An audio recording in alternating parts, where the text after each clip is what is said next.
You are walking down a hallway toward a doorway, and another man steps directly into the center of the frame. He sees you coming, but he deliberately widens his posture and stops. When a person deliberately blocks a narrow passage like this, it is rarely an accident. It is a primitive, nonverbal test of how you will respond to a sudden obstruction of your path. He is looking for one of two specific reactions. If you submissively shrink your shoulders and awkwardly squeeze past him, you have accepted a lower rank in that physical space. If you get aggressive and verbally demand that he move, you have shown that his presence successfully disrupted your emotional state. To bypass this obstruction without escalating or submitting, you use a nonverbal strategy called the frame split protocol. Executing this protocol effectively requires two things.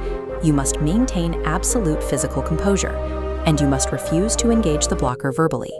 By following the specific mechanics of this protocol, you change the interaction's dynamic, causing the blocker to silently yield the space.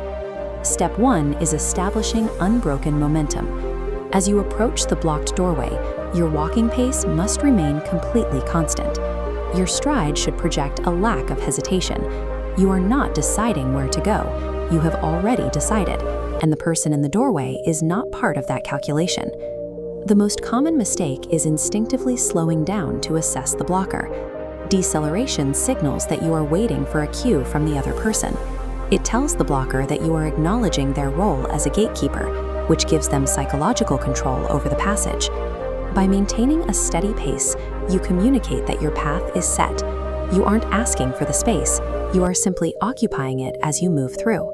Step 2 involves a specific visual technique called the 2-inch gaze. As you draw closer, lock your eyes exactly 2 inches past the blocker's shoulder.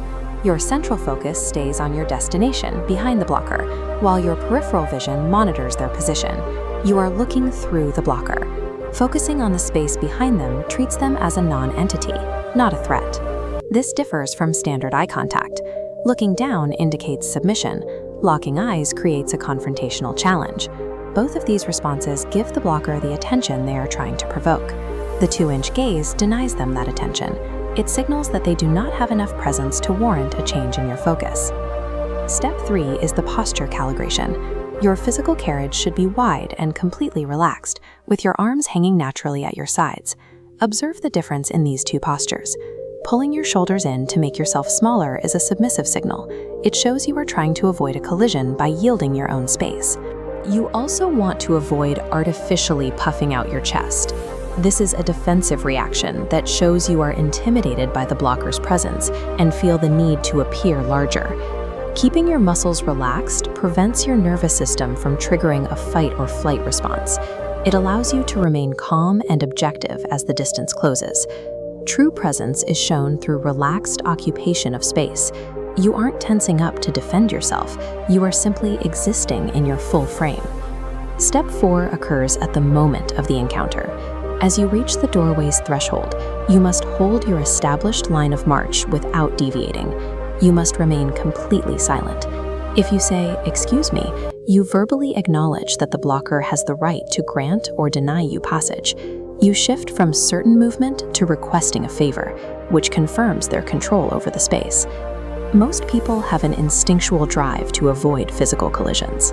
When you provide no verbal or physical signals that you intend to stop, you trigger this survival mechanism in the other person. Because the blocker cannot predict your reaction, their own subconscious takes over. At the last second, their survival instinct usually forces them to pivot or step back to avoid the impact.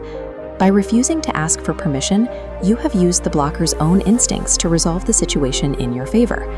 Once you have passed the threshold, continue on your path. Do not break your pace and do not look back. This completion confirms that the attempt to obstruct you failed. The blocker was forced to move as a reaction to your presence rather than you reacting to theirs. You can develop this skill by practicing the gaze and posture mechanics in low-stakes environments, like empty hallways or sidewalk traffic, until the movements become a natural part of how you carry yourself. A high-value man never begs for a path, he simply walks it. Mastering these subtle nonverbal cues provides a baseline for maintaining composure and physical presence in any environment you enter.